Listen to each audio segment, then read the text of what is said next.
In previous lecture, we have seen different way of representation of attributes, which is associated with non-terminals. Types of attributes are synthesized ones and inherited. दो तरह के attributes हम लोगों ने देखे थे. एक attribute था आपका synthesized, एक था inherited. Synthesized attribute is dependent on its children. As we have a production in which we have left-hand side and right-hand side, and attribute value of left-hand side non-terminal depend on attribute value of right-hand side. So it means that we have that children dependency for synthesized attribute. And for rest inherited attribute, it depends on its a sibling, having brothers and sisters, as well as you may say it's a parents also. But in synthesized, it only dependency on that children, which is right hand side of the production. तो ये चीज़ हम लोगों ने previous example में देखी थी. अब यहाँ पर एक हमें प्रोडक्शन दिया हुआ है A drives B और इसके सेमेंटिक रूल्स लिखे हुए हैं. सबसे पहले तो ये जो टर्म है आपका सिंटैक्स डायरेक्टेड ट्रांसलेशन, ये दो चीज़ों से मिलकर बना हुआ है. एक तो इसमें ग्रामर होती है, grammar in form of productions. आपको सबको पता है जो प्रोडक्शंस होते हैं उन्हें कॉन्टेक्स्ट फ्री ग्रामर की फॉर्म में लिखा जाता है. और दूसरा हमारे पास में होता है एक्शन. तो जब आप दोनों को कंबाइन कर देते हो, आप ग्रामर को और एक्शंस को कंबाइन कर देते हो. Actions are nothing but a informal notation of semantic rules. तो दोनों का जो कॉम्बिनेशन होता है वो आपका SDT कहलाता है, सिंटैक्स डायरेक्टेड ट्रांसलेशन कहलाता है. ठीक है, और उसी को आप लोग यूज़ करते हो यहाँ पर. Once you are going to just check that tree from top to down manner and left to right. तो जो syntax directed translation होती है वो आपको टॉप डाउन मैनर में पार्ट्स करवाने को कहती है और लेफ्ट टू राइट पार्ट्स करने को बोलती है. तो ये हम लोग आगे के एग्जाम्पल में देखेंगे. इसमें आपको जब क्वेरी पूछा जाएगा तो उसमें आपके पास में ग्रामर होगा. ठीक है, आपको उसके लिए सिमेंटिक रूल्स लिखने पड़ेंगे. कहीं कहीं ऐसा होता है कि दोनों चीज़ें दी होती हैं. ठीक है, उसके बाद में once you have that you completed that phase of the query, then you have to build a annotated parse tree. उसके बाद आपको parse tree बनाना होगा. Parse tree is nothing but simply a syntax tree in which you have non-leaf node and leaf node. Leaf nodes आपके जितने भी होते हैं वो टर्मिनल्स होते हैं जो लोअर केस लेटर्स हो सकते हैं, तो डिजिट्स हो सकती हैं. ठीक है, और जितने भी आपके नॉन टर्मिनल्स होते हैं वो अपर केस लेटर्स होते हैं. तो आज हम लोग एग्जाम्पल की मदद से यही देखने की कोशिश करेंगे कि किसी भी ग्रामर को यूज़ करके how to write at semantic rules, जो कि हमने प्रीवियसली देखा भी था.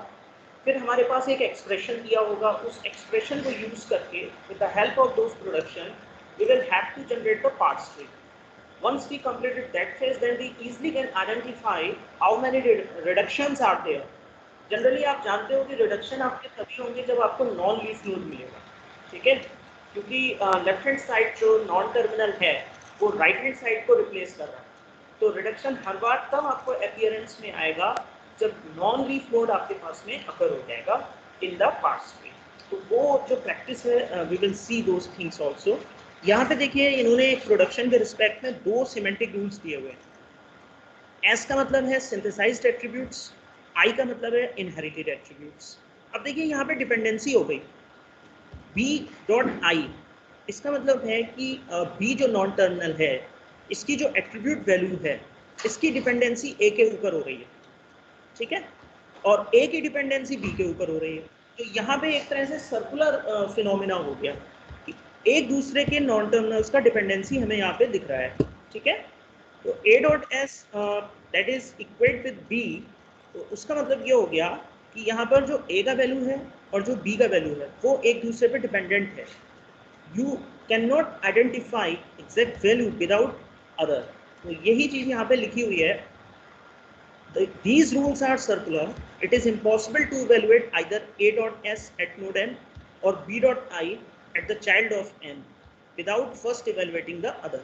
Means to say, दूसरे को evaluate किए बगैर आप दूसरे वाले को, जो पहला वाला आपका जो वैल्यू है नॉन टर्मिनल का, उसको evaluate नहीं कर सकते. तो ये एक तरह से सर्कुलर डिपेंडेंसी हो गई.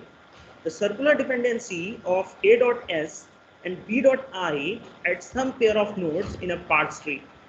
We have this example, you may see here we have a dot s. तो आप जानते हैं जो synthesized attribute होता है उसका वैल्यू चाइल्ड डिपेंडेंट होता है, तो यहाँ पे जो भी वैल्यू जाएगी वो चाइल्ड डिपेंडेंट होती है, ठीक है। इसी तरह आई जो है वो इनहेरिटेड एट्रीब्यूट है जो बी से एसोसिएटेड है, ये हमेशा वैल्यू या तो अपने सिबलिंग से पिक करेगा, सिबलिंग मतलब जो इसके सेम लेवल के नोड हैं उनसे पिक करेगा, या फिर ये वैल्यू जो है पेरेंट से पिक करेगा।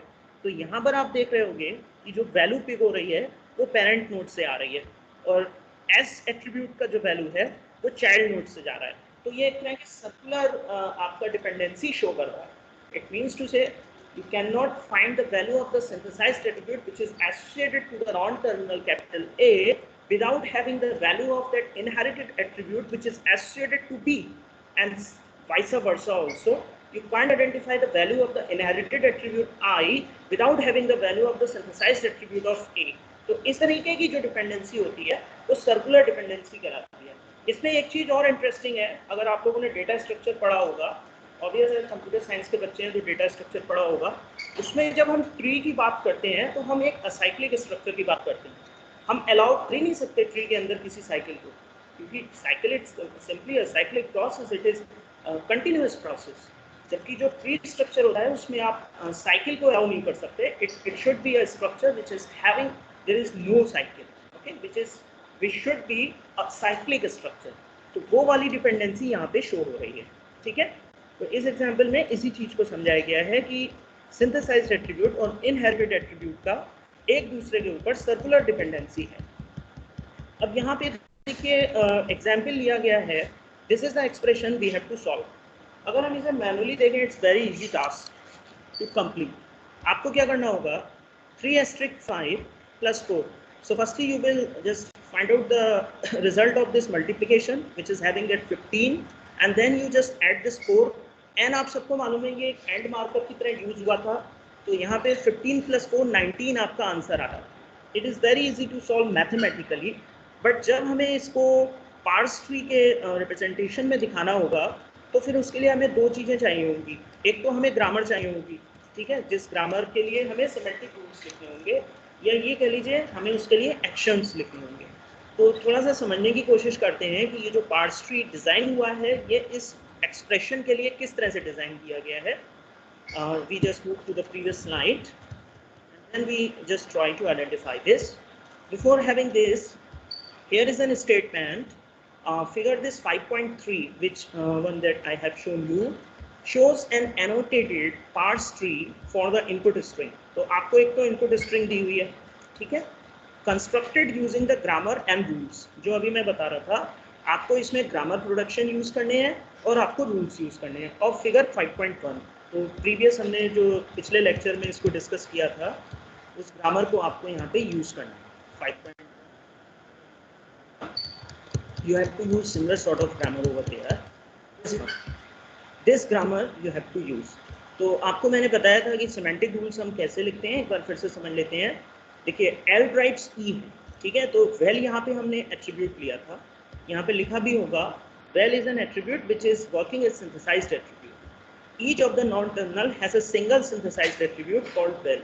जनरली एट्रीब्यूट आपके स्ट्रिंग हो सकते हैं, कोई न्यूमेरिक वैल्यू हो सकती है, ठीक है, इस तरीके के एट्रीब्यूट्स आपके होते हैं, तो उसको आप डिनोट कर देते हो जैसे वेल सफिक्स से। तो यहाँ आपने वेल लिया हुआ है, well it means that value. तो यहाँ पे ई का जो रिडक्शन है टुवर्ड्स एल हो रहा है। जब आप इसका सिमेंटिक रूल लिखोगे तो simply you have to put this dot val and E dot val. तो E dot val L dot val में जो है वो कॉपी हो रहा है। इसी तरह से यहाँ पे मैंने बताया था डिस्टिंक्शन के लिए ज़रूरी है कि आप यहाँ पे 1 लिख दीजिए सबस्क्रिप्ट में। तो ई और ई को अलग अलग रखने के लिए आपको यहाँ पे 1 लिखना पड़ेगा। अगर कोई और भी एक्सप्रेशन इसके बाद दिया होता, कोई प्रोडक्शन होता जो कि ई को होल्ड किया होता, तो आप उसको E2 कर देते, ठीक है। बट आप देखिए लेफ्ट हैंड साइड के जो नॉन टर्मिनल्स हैं इसमें आपने कोई चेंज नहीं किया है, केवल राइट हैंड साइड पर आपने ये सबस्क्रिप्ट वैल्यू ऐड किया हुआ है। तो you just put this even dot val plus T dot val, then you have to copy this T value into E and similar with this second production आपको 4 में भी ऐसा ही करना है। राइट हैंड साइड पे जो टी है उसको T1 करना है, ठीक है। इसी तरह से यहाँ पे f की वैल्यू को t में कॉपी कर दिया गया है, फिर पैरेंथेसाइज्ड e है आपके पास, एंड फाइनली डिजिट को जब हम रिप्रेजेंट करते हैं तो उसके साथ एट्रीब्यूट आता है लेक्सवेल। ये लेक्सवेल एट्रीब्यूट लेक्सिकल जो एनालाइजर होता है वो रिटर्न करता है in form of integer value. तो यहाँ पे ये दिया भी है, we also suppose that the terminal digits has a synthesised attribute lexval which is an integer value returned by the lexical analyzer. So it's very easy to find out such kind of semantic rules. इसको आप लोग कभी-कभी actions भी बोलते हो, या इसको कहा जाता है it's an informal way of representing the production into this table. So this is the way we are going to use this table, and this table is dedicated for simple desk calculator. Okay. Now we will build parts tree. तो हम लोग अपने next slide पर move करते हैं, जहाँ पे हमें पार्ट्स ट्री को डिज़ाइन करना बताया गया। इट्स वेरी सिंपल अप्रोच, आप लोग आसानी से इसको कर लोगे। After that I will ask questions to you.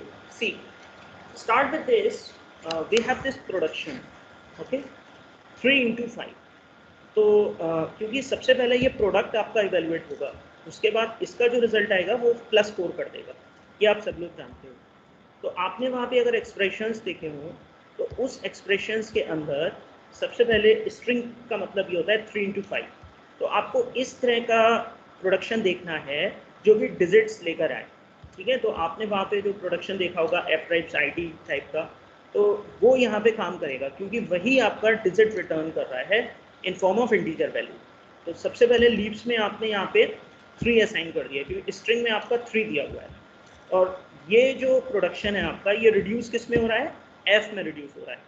Well आप भले ही ये जो एट्रीब्यूट्स आपके दिए हैं ना, ये एट्रीब्यूट्स आप बाद में पुट कर देना, केवल आप अभी नॉन टर्मिनल्स और टर्मिनल्स जो हैं वो लिख लीजिए, ठीक है। तो आपकी जो डिजिट थी, डिजिट मतलब 3, ये किस में कॉपी हो गई, f में कॉपी हो गई, ठीक है। अब क्योंकि वहाँ पे f ड्राइव्स id कर रहा है या f ड्राइव्स डिजिट कर रहा है, अगर उस ग्रामर को हम देखें तो इसका मतलब हुआ कि डिजिट जो है वो असाइन हो रही है कैपिटल F को, ठीक है। तो ये वैल्यू एज इट इज़ यहाँ पे कॉपी हो जाएगी, ठीक है। जब भी हम इसमें रिडक्शंस को फाइंड करेंगे, we have to start from top to bottom and left to right manner, ठीक है। तो ये आप लोग ध्यान रखना। तो सबसे पहले हमने क्या किया, हमने प्रोडक्शन यूज़ किया एफ ड्राइव्स डिजिट्स, और उस प्रोडक्शन में जो 3 था, स्ट्रिंग के हिसाब से 3 था, उसको हमने एफ डॉट वैल्यू में कॉपी कर दिया। इसके बाद में हमें नया प्रोडक्शन जो कि मल्टीप्लिकेशन वाला प्रोडक्शन था, उससे पहले हमें यहाँ पे टी लेके आना पड़ेगा। तो आपको याद होगा एक प्रोडक्शन वहाँ था टी ड्राइव्स एफ, मतलब एफ की जो वैल्यू थी वो टी वैल्यू में कॉपी हो रहा था, तो आपने एज इट इज जो 3 था उसको टी वैल्यू में कॉपी कर दिया, ठीक है। उसके बाद में नेक्स्ट आपका जो प्रोडक्शन यूज हो रहा है वो प्रोडक्शन यूज हो रहा है मल्टीप्लिकेशन वाला। अब देखिए क्योंकि यहाँ पे मल्टीप्लिकेशन ऑपरेटर है तो आप एडिशन तो ले नहीं सकते, ना कोई और प्रोडक्शन आप ले सकते। आपको उस ग्रामर में देखना पड़ेगा कि मल्टीप्लिकेशन ऑपरेटर का फंक्शन आपका प्रोडक्शन कौन सा है। तो उसमें था टी ड्राइव्स T1 एस्ट्रिक्ट एफ, तो उस प्रोडक्शन को आपने यहाँ पे ले लिया, ठीक है। अब एफ दोबारा से डिजिट्स लेकर ही आगे बढ़ सकता है, तो यहाँ पे फिर से आपको ये वाला प्रोडक्शन यूज करना होगा, डिजिट्स डॉट लेक्सवेल इक्वल्स टू 5। ये 5 इसलिए लिया है क्योंकि यहाँ पे स्ट्रिंग में 5 दिया हुआ है, तो ये वाला जो 5 है आगे ऊपर एफ डॉट वेल में कॉपी हो जाएगा, और इन दोनों का जो प्रोडक्ट होगा वो 15 असाइन हो जाएगा टी डॉट वेल को। इस तरह से एक एक प्रोडक्शन को हेल्प करते हुए आपको ये फाइंड करना है कि पार्ट्स ट्री को ग्रो करना है up to the final result. Next आपका यहाँ पर, अब इसका प्रोडक्ट तो हो गया, आपको 15 मिल गया, ठीक है। उसके बाद आपको प्रोडक्शन देखना है जिसमें एडिशन ऑपरेशन परफॉर्म हो रहा है, तो ठीक है। वहाँ पे एक आपको प्रोडक्शन दिया हुआ था ई ड्राइव्स ई प्लस टी, तो वो आपने यूज़ कर लिया। ये वाला जो 4 था, ये 4 जो था वो आपको उसी प्रोडक्शन से मिलेगा जहाँ पे एफ जो है वो डिजिट्स को ड्राइव कर रहा है, तो आपने डिजिट डॉट लेक्सवेल इक्वल्स टू 4 लिख दिया, ठीक है। और इस प्रोडक्शन में इस 4 को यहाँ पे कॉपी कर दिया। उसके बाद उस प्रोडक्शन के हिसाब से आपका E derive C plus T था, तो आपको टी ड्राइव्स एफ पहले यूज़ करना होगा। तो ये वैल्यू जो 4 है, it is going to copy with T dot val, then it will take place that addition हो जाएगा। फाइनली एल डॉट वेल आपका जो प्रोडक्शन है वो यूज़ हो जाएगा, और ये वैल्यू यहाँ जाके कॉपी हो जाएगी। एंड मार्कर आप दिखा भी सकते हो, कहीं अगर प्रोडक्शन में दिया है you may just show this in the parse tree as well, अगर नहीं दिया हुआ है तो फिर आप इसको जो है नहीं भी दिखाएंगे, ठीक है। And finally you have this. अब देखिए इसमें कुछ इन्फॉर्मेशन ऐसी होती हैं जो बहुत इंपॉर्टेंट है। अगर मैं आपसे ये पूछता हूँ कि इसमें टोटल कितने रिडक्शन परफॉर्म हुए हैं, who will give me the answer? I am giving you time, पहले आप इसको एक बार खुद से एनालिसिस कर लो। पार्ट्स ट्री में कोई भी सब ट्री स्ट्रक्चर आपको अगर पूछना है तो आप मुझसे पूछ सकते हो। उसके बाद आपको इसमें काउंट करके बताना है टोटल नंबर ऑफ रिडक्शंस इसमें कितने हैं। That will be the great question. Exam में जब आपके आएगा क्वेश्चन आरटीयू में तो फिर आपको ये ट्री बना के दिखाना होगा, लेकिन गेट में वो ट्री देगा और कहेगा इसमें रिडक्शन काउंट बताइए कितने हैं। एक नंबर का क्वेश्चन आ सकता है, ठीक है। Just analyse whole structure and then find out number of reductions possible.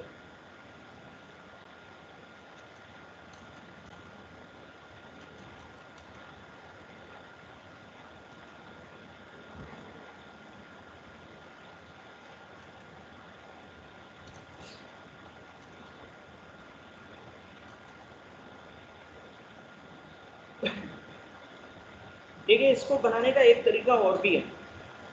आप शुरू करिए पहले प्रोडक्शन से, ठीक है। जैसे एल ड्राइव्स ई हुआ, आपको पता है कि आपका जो एक्सप्रेशन है उसमें 3*5+4 है। मतलब आपके पास में एक तो मल्टीप्लिकेशन ऑपरेशन है और एक एडिशन ऑपरेशन है। तो आपको पहले ऐसा एक्सप्रेशन देखना है जो ओवरऑल रिजल्ट का दोनों की वैल्यू का एडिशन कर सके। उसको लाने के लिए आपको ये प्रोडक्शन यूज करना होगा, L val that is going to reduce E val. क्योंकि आपके पास जो प्रोडक्शन है, if I back to the slide then just find out. जैसे यहाँ पे मैं समझाता हूँ आपको। मान लीजिए ये प्रोडक्शन है आपका, ठीक है, ये दिया है क्वेश्चन में दिया होगा एल ड्राइव्स ई। आपके पास में स्ट्रिंग दी हुई है, एक्सप्रेशन दिया है 3*4+5, ये आपको पता है, ठीक है। अब यहाँ पर आपको लेफ्ट हैंड साइड और राइट हैंड साइड का एडिशन करना है। तो ऑब्वियस है एडिशन वाला जो प्रोडक्शन है वो यही मिल रहा है। इसको लाने के लिए आपके पास ई का होना जरूरी है, और ई आपका कहाँ से ड्राइव हो रहा है? एल से ड्राइव हो रहा है।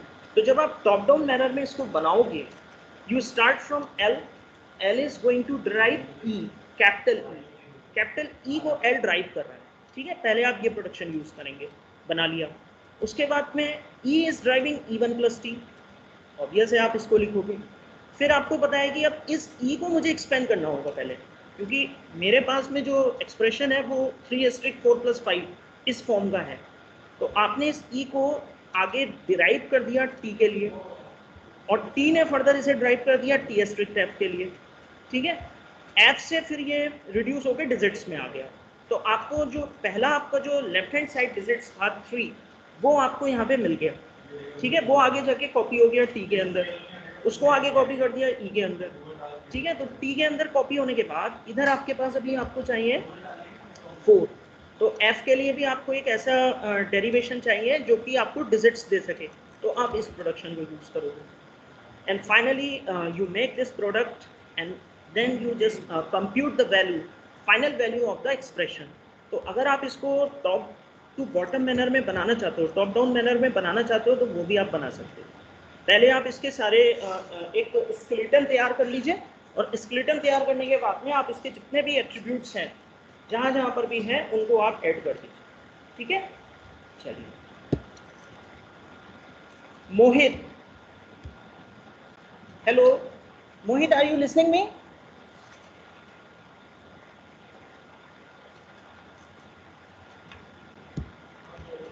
मोहित, okay. Nidhi, Yes, sir. Okay. Nidhi, may you find out how many reductions possible in this parts tree? Just count number of reduction.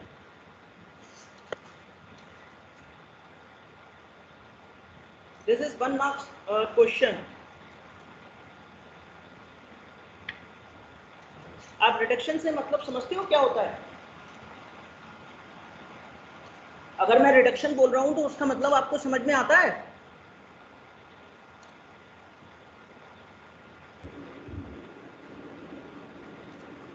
Nidhi, either yes और नो बेटा, इतना इतना ऐसे पॉज, अगर आपको नहीं पता तो आप कह दीजिए नहीं सर नहीं पता। No sir. बेटा रिडक्शन का मतलब ये होता है, जैसे मान लीजिए ये एफ ड्राइव डिजिट है, तो digit is reduce to F, ठीक है। इसका मतलब हुआ कि यस सर। एफ, हाँ ठीक है, यानी कि जो राइट हैंड साइड वाला प्रोडक्शन है वो रिड्यूस हो गया लेफ्ट हैंड साइड वाले सिंबल के लिए, ये मतलब होता है इसका। एफ इज रिड्यूस टू तो टी। सर हाँ यस बोलिए, सर। अब बताइए तो कितने सर काउंट इसमें हुए। फर्स्टली 3 हो रहा है एफ के लिए रिड्यूस। ठीक है बेटा, मुझे टोटल काउंट बताओ कितने हुए।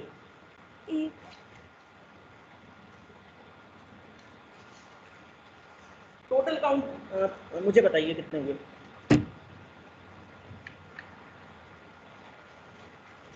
चलिए ठीक है मैं बताता हूँ, देखो डिजिट को रिड्यूस, हाँ मैं बता रहा हूँ आपको, फिर आप लोग नेक्स्ट क्वेश्चन में बताइएगा। डिजिट रिड्यूस हुआ है एफ में, ठीक है, एक तो ये हो गया, 1 2 3 4 5 6 7, ठीक है, 8 9। एक चीज इससे समझ में आ गई कि जितने भी आपके नॉन लीफ नोड हैं वो सारे आपके रिड्यूस हो रहे हैं, ठीक है, वो सब आपके जो है एक रिड्यूस एक्शन को परफॉर्म कर रहे हैं। तो अगर मैं काउंट करूं इसको, तो एक तो ये हो गया, इसमें क्या हो रहा है, जो डिजिट है वो रिड्यूस हो रहा है एफ में, ठीक है। एक ये हो गया टी, यानी कि एफ जो है वो रिड्यूस हो रहा है टी में। उसके बाद में एक ये डिजिट है, ये रिड्यूस हो रहा है एफ में, ठीक है। फिर ये पूरा एक्सप्रेशन रिड्यूस हो रहा है टी में, तो 1, ठीक है, पहला ये हो गया 1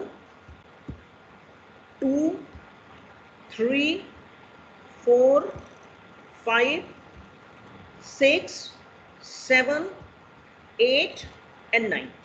इस तरह से टोटल 9 रिड्यूस एक्शन परफॉर्म हो रहे हैं एंटायर पार्स ट्री के अंदर। Now it's clear Nidhi? Yes sir. Okay okay nice. तो इस तरीके से हम लोग पार्स ट्री बनाते हैं with the help of the grammar and with the help of these production rules and actions, ठीक है।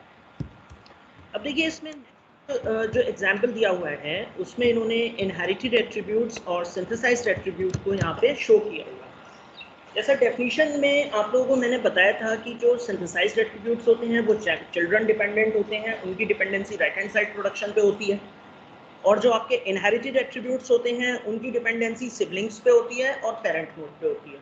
ये चीज़ मैंने आपको बताई हुई है, ठीक है। तो एग्जाम्पल में इन्होंने ये कॉन्सेप्ट को शो किया हुआ है, जिसमें इन्होंने देखिए टी ड्राइव से टी डैश लिया है, तो एक बार इन्होंने टी इनहेरिटेड टी डैश को इनहेरिट किया है एफ वैल्यू के लिए, और एक बार इन्होंने सिंथेसाइज्ड एट्रीब्यूट लिया है। तो ये प्रोडक्शन इन्होंने इसमें दिया है क्वेश्चन के अंदर, और जो स्ट्रिंग ये लोग ले रहे हैं 3*5*7 ले रहे हैं। तो देखिए इसका कॉन्सेप्ट इन्होंने कैसे यूज किया है, एक बार इसको समझते हैं। The SDD stands for syntax directed definition. In figure 5.4 computes terms like 3*5 and 3*5*7, यानी कि ये जो दो टर्म हैं इनको ये कंप्यूट कर रहा है, ठीक है। The top down parts of input 3*5 begins with the production T drives FT dash, ठीक है। तो इस प्रोडक्शन से पहला प्रोडक्शन हमें यही दिया हुआ है, इससे ये शुरू होता है। Here F generates the digits 3, तो आपको पता है क्योंकि लेफ्ट मोस्ट पे हमारे पास 3 है। ये चीज़ आप ध्यान रखना, जब भी आप सिंटेक्स डायरेक्टेड डेफिनेशन को यूज़ कर रहे हो तो पार्स ट्री की जो ट्रेवर्सल होगी वो ट्रेवर्सल आपकी टॉप डाउन मैनर में होगी और लेफ्ट टू राइट होगी, ये चीज़ आप ध्यान रखिएगा, ठीक है। अगर हम प्रीवियस एग्जाम्पल को देखें तो अगर हमारी ट्रेवर्सल हो रही है तो वो टॉप डाउन मैनर में हो रही है, मतलब आप इस तरीके से यहाँ तक आओगे, उसके बाद वापस यहाँ तक, क्योंकि ये एक्सप्रेशन अभी कंप्लीट नहीं हुआ है, फिर ऐसे जाओगे, ठीक है, and finally you will reach like that. तो जो एक स्लाइडर बनेगा वो इस तरीके का बनेगा, you approach with this way like that. Bottom तक गए, फिर आप वापस आए, यहाँ से ये एक्सप्रेशन कंबाइन कर रहा है, फिर यहाँ तक बॉटम तक गए, फिर आप वापस आए, उसके बाद आप यहाँ पर गए, फिर से ये कंबाइंड एक्सप्रेशन हो रहा है एडिशन के थ्रू, फिर आप बॉटम लीफ तक गए, and finally you reach up to the root. तो ये जो एक जो ट्रैवर्सल है वो क्वेश्चन आपका बन सकता है कि जो ट्रैवर्सल होती है एसडीडी डेफिनेशन को जब हम यूज करते हैं over the parse tree, it starts from the top node which is having that root node and goes up to the leaf node and from left to right scan.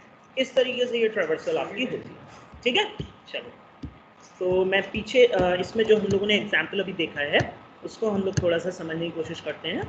1 minute. तो यहाँ पे इन्होंने syntax directed definition computes these terms 3:5:7। The top down parts of input 3:5 begins with the production t drives ft dash। ये आपका पहला production है। Here f generates the digit 3। 3 इसलिए क्योंकि ऑब्वियस है आपका जो लेफ्ट मोस्ट जो वैल्यू है वो 3 है। But the operator asterisk is generated by T dash. Obvious है यहाँ पे जो दूसरा प्रोडक्शन दिया है इसमें एस्ट्रिक्ट आपको सेकेंड प्रोडक्शन रूल से मिल रहा है। ठीक है, thus the left operand 3 appears in different subtree of the parse tree from asterisk. An inherited attribute will therefore be used to pass the operand to operator. The grammar in this example is an excerpt for a non-left recursive version of the familiar expression grammar. We use such a grammar as a running example to illustrate the top-down parsing in the section. यहाँ पे सबसे important ये है कि आपका जो asterisk है उसके लेफ्ट हैंड साइड के ऑपरेंड को आप देख रहे हो।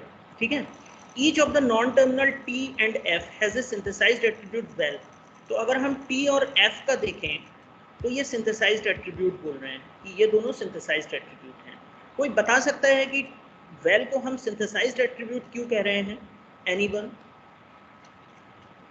इस एग्जाम्पल में we put this val as an attribute and we say it is a synthesised attribute. How can we say it's a synthesized attribute? Just tell me. कौन बताए?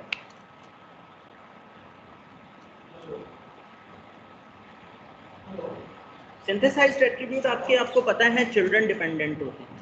ठीक है, तो आपको यहाँ पे दिया हुआ है क्वेश्चन में कि this is synthesised attribute val, तो ये चाइल्ड डिपेंडेंट होते हैं। ठीक है, और यहाँ पर आपके पास में एक डिजिट एट्रीब्यूट भी दिया हुआ है, ये जिसको आप हमेशा लेक्सवेल से एसोसिएट करते हो। लेक्सवेल आप जानते हो कौन जनरेट करता है? लेक्सवेल आपका लेक्सिकल एनालाइजर जनरेट करता है। तो इन सिमेंटिक रूल्स की मदद से using top down parsing they have created this parse tree. यहाँ पे इन्होंने लिखा हुआ है the semantic rules are based on the idea that the left operand of the operator asterisk is inherited. मतलब जो इनहेरिटेड ऑपरेटर स्ट्रिक्ट का जो ऑपरेटर हम यूज कर रहे हैं उसका जो लेफ्ट ऑपरेंड होगा वो इनहेरिटेड होगा। ठीक है, more precisely the head t dash of the production t dash drives asterisk ft1 dash inherits the left operand of asterisk in the production body. Given a term x asterisk y asterisk z, the root of the subtree for asterisk y asterisk z inherits x। बहुत अच्छी बात की है उन्होंने ये कहा है, जैसे मान लीजिए ये स्ट्रिंग है हमारे पास, यही तो थी 3 asterisk 4 asterisk 5, तो यहाँ पे एस्ट्रिक्ट का जो लेफ्ट ऑपरेंड होगा the root of the sub tree for asterisk by asterisk Z, मतलब इस सब ट्री का जो रूट होगा वो x को इनहेरिट करेगा। Then the root of the sub tree for asterisk Z inherits the value of x asterisk by asterisk. इसका मतलब ये हुआ कि एस्ट्रिक्ट के जो लेफ्ट हैंड साइड के जो ऑपरेंड्स हैं उनको रूट इनहेरिट करता है। ठीक है, and so on if there are more factors in these terms. So to see how the semantic rules are used, consider the annotated parse tree. You will practice it at, okay? जैसे मैंने बताया था कि सब आप शुरू से लेके चलेंगे, पहले प्रोडक्शन से लेके चलेंगे और लास्ट तक जाएंगे।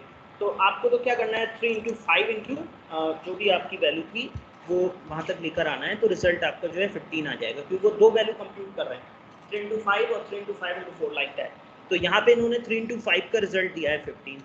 तो आपको प्रोडक्शन दिए हैं, सिमेंटिक रूल्स दिए हुए हैं, उनके बेसिस पर आप इसको रिड्यूस करते चलोगे और इस पार्ट्स ट्री को बनाओगे।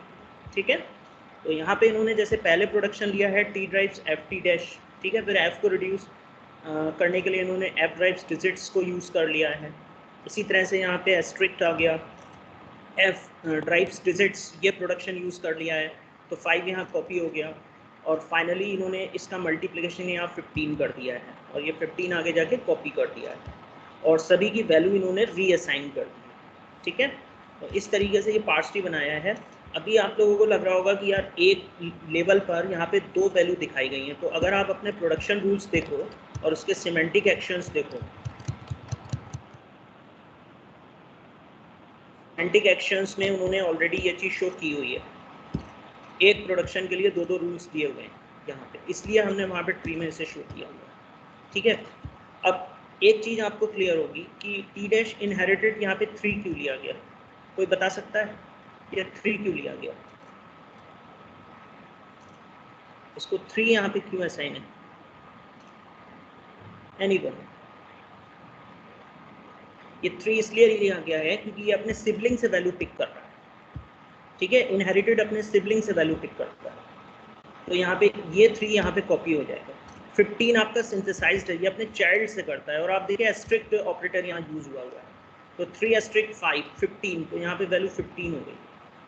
ठीक है, तो इसके जो चिल्ड्रंस हैं, अब यहाँ पे भी देखिए 3 इंटू 5 है आपकी, तो वैल्यू जो है 15 हो गई। तो यहाँ पे टी डैश को इन्होंने इनहेरिटेड किया गया है, तो ये एक्सप्रेशन आपका दिया होगा वैल्यू का, तो 15 किया गया है यहाँ पे, दोनों के मल्टीप्लिकेशन को 15 किया गया है। तो ये थोड़ा सा ट्री इन्होंने एग्जाम्पल के लिए समझाया था, you have to try in a way, आप इसको ऐसे भी बना सकते हो। आप पहला प्रोडक्शन यूज़ करो, मैं आपको बता देता हूँ प्रोडक्शन रूल के हिसाब से, आप सबसे पहले ये प्रोडक्शन यूज़ करो, ठीक है, T derives F T dash, उसके बाद में आपको पता है एफ के बाद आपको डिजिट्स चाहिए, तो आप डिजिट्स पे चले जाओ, ठीक है, इस वाले प्रोडक्शन को यूज़ कर लो।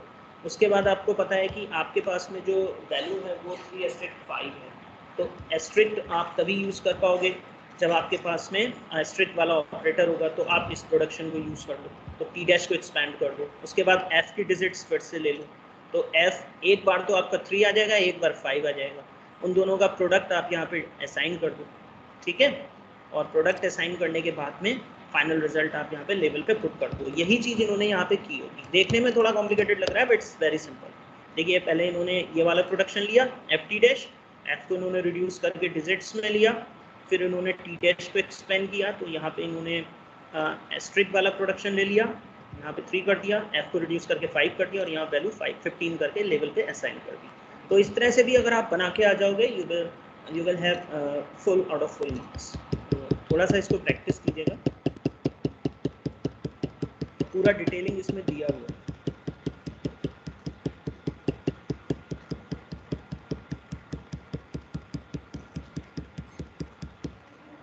Now when we talk about the dependency graph, इसको we just analyze the concept behind this. A dependency graph that depicts the flow of information among the attributes instances in a particular parse tree and age from one attribute to another means that the value of the first is needed to compute the second. Dependency graph क्या होता है? और dependency graph, जैसे अभी आपने circular dependency देखी थी, जिसमें आपने ये चीज़ देखी थी कि जो आपके सिंथेसाइज्ड एट्रीब्यूट्स थे और जो इनहेरिटेड एट्रीब्यूट्स थे, इनहेरिटेड एट्रीब्यूट की जो वैल्यू थी वो आपको कैसे मिल रही थी, सिबलिंग से मिल रही थी या फिर पेरेंट्स से मिल रही थी। तो आपने उसको देखा होगा कि डाउनवर्ड्स एरो बना हुआ था, क्योंकि वहाँ ए डॉट एस था और बी डॉट आई था, तो जो बी डॉट आई था वो जो वैल्यू पिक कर रहा था वो ए डॉट एस से पिक कर रहा था, ठीक है, और यहाँ पे जो ए डॉट एस था वो जो वैल्यू पिक कर रहा था वो बी डॉट आई से कर रहा था, यानी कि सिंथेसाइज्ड एट्रीब्यूट अपनी वैल्यू जो है वो चिल्ड्रन से पिक कर रहा था, और जो इनहेरिटेड एट्रीब्यूट है वो अपनी वैल्यू पेरेंट से पिक कर रहा था। तो दोनों के बीच में एक तरह से सर्कुलर डिपेंडेंसी थी, ठीक है, वही डिपेंडेंसी ग्राफ यहाँ पे इन्होंने बताया गया है। और dependency graph depicts the flow of information among the attribute, वहाँ भी फ्लो ऑफ इंफॉर्मेशन ही थी, अगर वैल्यू मान लीजिए ऊपर जाके कॉपी हो रही है या ऊपर से नीचे जाके कॉपी हो रही है, तो फ्लो ऑफ इंफॉर्मेशन ही चल रहा है of the attributes. Instances in a particular parts tree, वो भी पार्ट्स ट्री था, चाहे वो आपके 2 नोड्स हैं, एक लीफ है एक नॉन लीफ नोड है, ठीक है। And edge from one attribute instance to another means that the value of the first is needed to compute the second. वही चीज़ उन्होंने बताई है, that the value of the first is needed to compute the second, मतलब पहले value को के लिए जरूरी है कि आपको सेकंड वैल्यू कंप्यूट करनी है। Edges express constraints implied by the semantic rules, और आपकी जो एजेस होती हैं वो डिपेंडेंट होती है किस पे, जो सिमेंटिक रूल्स आप प्रोडक्शंस के लिए लिखते हो। तो डिपेंडेंसी ग्राफ एक ऐसा ग्राफ होता है जिसमें आप नोड लेवल करते हो थ्रू एजेस। पहली चीज आप इस तरह से समझो इसको, dependency graph depicts node levels through edges, the flow of information from one attribute value to other attribute value. In order to compute one attribute value, firstly you have to compute the second attribute value. Then only you will try to just compute the first attribute value, which is mentioned over here. And age also indicates that one attribute instance to another means that the first value dependency over the second attribute. तो अभी जो previous हमने दो parts भी देखे थे जहाँ पे हम लोग नंबर ऑफ रिडक्शंस काउंट कर रहे थे, तो आपने उसमें देखा होगा कि लेफ्ट हैंड साइड की डिपेंडेंसी राइट हैंड साइड पे हो रही थी, क्योंकि जब तक राइट हैंड साइड की वैल्यू आपके पास नहीं होगी आप लेफ्ट हैंड साइड को असाइन क्या करोगे? ये तो प्रोग्रामिंग एरर्स भी आ जाती हैं। मान लीजिए आपने किसी वेरिएबल को बिना डिफाइन किए हुए यूज कर लिया, ठीक है, आपने वैल्यू असाइन नहीं करी, आपने केवल लिख दिया a इक्वल्स टू सेमीकोलन, तो ऑब्वियस है वहाँ एरर आएगी क्योंकि आपने a इक्वल कर दिया बट आपने कोई वैल्यू उसको असाइन नहीं करी, तो वो तो एक आपकी लॉजिकल एरर हो गई कि कोई वैल्यू असाइन नहीं है। तो ये प्रोग्रामिंग में भी कॉन्सेप्ट है और डिपेंडेंसी ग्राफ के अंदर भी होता है कि एक नोड की डिपेंडेंसी दूसरे नोड पे होती है। तो ये तो आपके डेफिनेशन के पॉइंट ऑफ व्यू से हो गया, ठीक है। For each parse tree node, say a node labelled by a grammar symbol x, the dependency graph has a node for each attributed associated with x. तो पार्ट्स ट्री नोड में ये चीज हमने देखा है कि जितना भी left hand side non terminal which is going to replace the right hand side of a production, just a right hand side production is reduced to the left hand side non terminal. That kind of dependency happens in a parse tree. So for each parse tree node, you assume a node leveled by a grammar symbol x. The dependency graph has a node for each attribute value which is associated with x. तो ये एक आपका और characteristic होता है dependency graph का। इसके अलावा आपके सिमेंटिक रूल्स एसोसिएट होते ही हैं हर एक प्रोडक्शन से, जिनको आप कंबाइंड फॉर्म में सिंटेक्स डायरेक्टेड ट्रांसलेशन बोलते हो, ठीक है। तो यहाँ पे जैसे a डॉट b है, तो इसका मतलब ये हुआ b is an attribute which is associated to the non-terminal capital A and its dependency on its children node. It may be dependency on its siblings or it may be dependency on the parents. This will happen once we talk about the dependency graph. तो ये हमारी characteristic dependency graph के साथ होती है। चलिए अब Ayush, am I audible to you? Ayush is present? Ayush, मोहित, प्रखर? Yes, sir. Okay, fine. Yes, sir. Okay, fine. Prakhar, just tell me what exactly the significance of dependency graph that you have understood Sir, वो from the अपने concept. Yeah. Sir Yes, वो tell, अपने tell. Attribute पे, sir वो एक पास tree में sir उसके attribute पे ज्यादा डिपेंडेंट रहता है सर। जैसे आपने एग्जांपल दिया था sir a equal to semicolon, तो सर कोई वैल्यू असाइन नहीं करी तो वो डिपेंडेंट किस पे होगा? Okay, fine. So, is it logical error or it's a syntax error? Sir syntax error. How can you say it's a syntax error? Have you never seen that error having L value required or R value required? This is the basic concept of C programming. आपने जब C में programmes बनाए होंगे तो आपको इस तरह के एरर्स आए होंगे जिसमें L वैल्यू रिक्वायर बोला होगा या R वैल्यू रिक्वायर बोला होगा। कभी फेस किया इस तरह का एरर आपने? नहीं सर। यहाँ पे आपका एरर आएगा R वैल्यू रिक्वायर, क्योंकि राइट हैंड साइड को आपने कुछ वैल्यू दिया ही नहीं है, ठीक है। Okay sir. Okay fine. तो यहाँ पे जैसे ये बता रहे थे Ayush, I think Ayush was there. So one of these techniques in which we have to make sure that there is dependency. Okay, Prakhar was answering. Okay, Prakhar. So there is a dependency of that non-terminal of the left-hand side of the production on the right-hand side of the production. तो एक चीज तो clear हो गई कि जब हम dependency graph की बात करेंगे तो जो नॉन टर्मिनल है लेफ्ट हैंड साइड पे किसी प्रोडक्शन के, उसकी डिपेंडेंसी डिसाइड होगी राइट हैंड साइड पे कौन सा वेरिएबल आपने लिया हुआ है। ठीक है। और ये एट्रीब्यूट्स के ऊपर हम लोग पहले ही डिस्कस कर चुके हैं, जो सिंथेसाइज्ड और इनहेरिटेड एट्रीब्यूट्स की कैटेगरी होती है। So this is the thing that we have to just trace out. Okay, thank you. Tomorrow we will see this dependency graph with some of the queries that is based on that parse tree. तो कल हम लोग इसको समझेंगे whenever my lecture will be scheduled, I think day after tomorrow, तो वहाँ पर हम लोग इस चीज़ को डिस्कस करेंगे, ठीक है। And I am compiling your notes, so very soon I will dispatch your notes on your mail ID.